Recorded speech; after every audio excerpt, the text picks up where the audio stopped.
जबकि आप मस्जिद को आबाद करते रहेंगे तब, जबकि आप मस्जिद की आज़ान सुन करके मस्जिद में जाएंगे तब, खुदाए वहदहू ला शरीक की बारगाह में सर झुकाएंगे तब।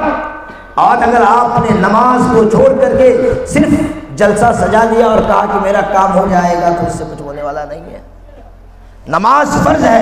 मजहब इस्लाम में 5 चीजें फर्ज है: कलमा, नमाज, रोजा, ज़कात और हज। अगर आपने इन 5 को थाम के रखा, इस पे अमल करते रहा, इसके बाद जो भी अमल आप करेंगे अल्लाह ताला उसको काबिल कबूल कर देगा।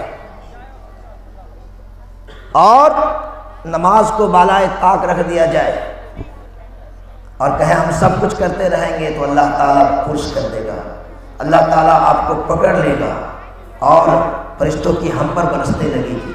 लिहाजा वो किसी भी फिक्र के हो, किसी भी मकतब फिक्र के हो, नमाज अहम जरूरी है। नमाज मोमिनों की शान है, नमाज मोमिनों की मेराज है, नमाज इंसानी हकीकत है और नमाज जो है इन मोमिनों की मेराज है। इसलिए कि नमाज से अपनी पहचान बनती है। नमाज की बुनियाद पर हम मुसलमान कहलाते हैं, नमाज की बुनियाद पर हम साहिब ईमान कहलाते हैं, नमाज की बुनियाद पर हम जो है अपने आप को मुसलमान कह पाते हैं, राज मिल्लत इस्लामिया। लिहाजा हमें और आपको चाहिए कि हम नमाज तो अपने मुट्ठी से थामे रहे, नमाज अदा करते रहे।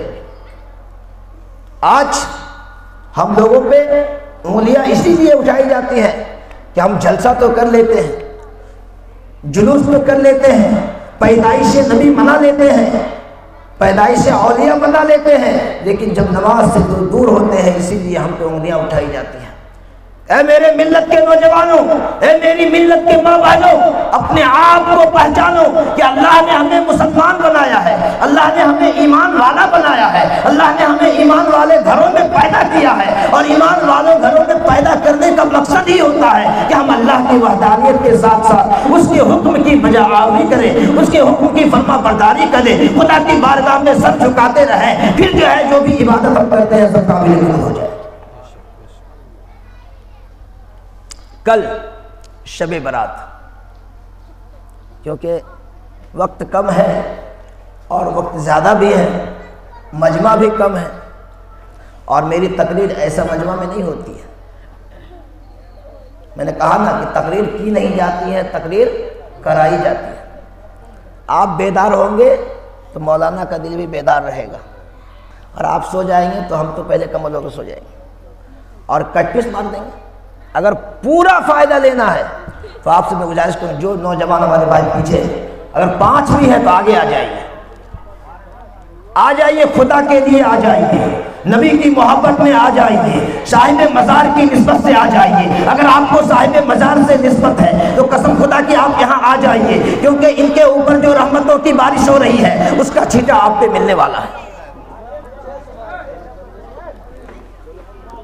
आप सामने आ जाओ, फिर इंशाअल्लाह ताला अब्दुल हन्नान रिजवी जिस तरीके से 5 के बीच 50,000 के बीच में बोलने की सलाहियत रखता है, 5 के बीच में भी वैसे बोले।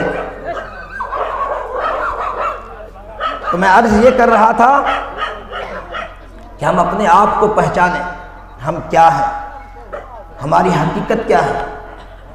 आज जानते हैं हमारे असलाफ दीन के लिए कितनी मेहनत की, कितना जद्दोजहद किया, कितनी जो है परेशानी झेल करके ये दीन हम तक पहुंचा है। अभी आपने सुना हजरत बिलाल हबशी के बारे में, हजरत मौलाना शायर पढ़ रहे थे।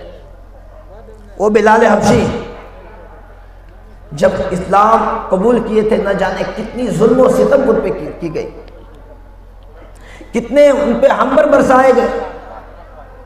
अरब की सरजमीन जो रतीला होता है उस पे धूप, तपती हुई धूप में उनको लिटा दिया जाता था, सीने पे चट्टान रख दिया जाता था और इस परेशानी को, इस परेशानी को झेल करके हमारे असलाफ ने हम तक ये दीन फैलाया।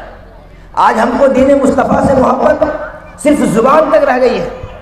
दीन मुस्तफ़ा से जो हम कहते हैं मोहब्बत सिर्फ जुबान तक रह गया है, दिल में नहीं उतार सके हैं, इसलिए कि हमने उसके लिए कोई मेहनत नहीं की। यह हमको बाप दादा के विरासत में मिल गया है, इसलिए हम इसकी इज्जत नहीं करते हैं, हम इसकी कद्र नहीं करते हैं, हम इसको समझ नहीं पाते हैं। एक बिरादरान मिल्लत इस्लामिया, लिहाजा जब बंदे मोमिन किसी काम को हासिल करने के लिए मेहनत करता है तो उसकी हकीकत को समझता है। एक इंसान से पूछिए जो पूरी जिंदगी मेहनत करके पैसा कमाता है और उस पैसे को खर्च करके एक घर तामीर करता है, तो उस घर की हकीकत को जब आप पूछेंगे तो कहेगा बहुत मेहनत किया हो, दिन रात एक कर दिया, नहीं खाया, दिन भर फिरते रहा, फेरी फकीरी में वक्त गुजार दिया, नहीं खा करके मैंने कुछ पैसा जमा करके इस घर को तामीर किया।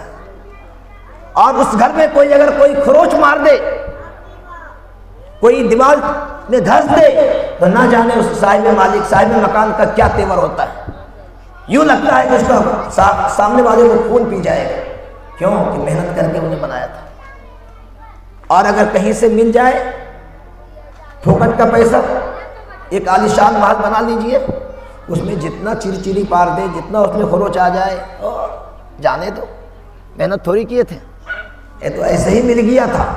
तो आज ये इस्लाम जो है हम लोगों को विरासत में मिल गई है, हम मुसलमान के घर में पैदा हो गए हैं, अपने आप को मुसलमान कहने लगे हैं, लेकिन मुसलमान बनने के लिए हमारे असलाफ ने कितनी जद्दोजहद की, हमारे असलाफ ने कौन कौन सी मुसीबतों को झेला, तब ये मजहब इस्लाम हम तक पहुंचा है। कसम खुदा की, आप तारीख का जब मुताला करेंगे तो आपको पता चलेगा कि मजहब इस्लाम को फैलाने में हमारे असलाफ ने कितनी परेशानी झेला। बिरादरान मिल्लत इस्लामिया, आज तो हमारा हाल ये है कि एक तो मस्जिद कभी जाते नहीं है, और अगर 2 4 5 वक्त मस्जिद चले भी गए, 2 4 5 वक्त मस्जिद चले भी गए तो अपने आप को मुफ्ती समझने लगते हैं। 2 4 5 वक्त की नमाज लगातार पढ़ लिए, कुछ नमाज का तौर तरीका सीख लिए, कैसे नियत मानना चाहिए, कैसे खड़ा होना चाहिए, कैसे रुकू करना चाहिए, कैसे सजदा करना चाहिए। अब जो है कोई नए नमाजी आते हैं, अब उसके अंदर कुछ कमी कोताही देख लेते हैं तो सरे आम चिल्ला करके तुम्हारी रुकू सही नहीं है, तुम्हारा सजदा सही नहीं हो रहा है, तुमने वजू सही नहीं किया है। अब इस तरीके से उसको डांट डपट करते हैं कि ऐसा लगता है कि सबसे बड़ा मुफ्ती यही बन के बैठे। और बेचारा जो कभी नमाज पढ़ने नहीं आता था, पहली मरतबा आया, वो दुरुस्त नहीं हुआ, अब सबके सामने उसको डांट डपट कर दी, दूसरी मरतबा से मस्जिद छोड़ देते। होता है कि नहीं? मैंने देखा, मैं इमाम साहब हूँ ना, मैं इमाम साहब हूँ, मेरी मस्जिद में बहुत जगह मैंने अल्हम्दुलिल्लाह उड़ीसा की सरजमीन पर 14 साल इमामत किया है, और फिर आपके फर्दी में अभी 2 साल से कर रहा हूँ।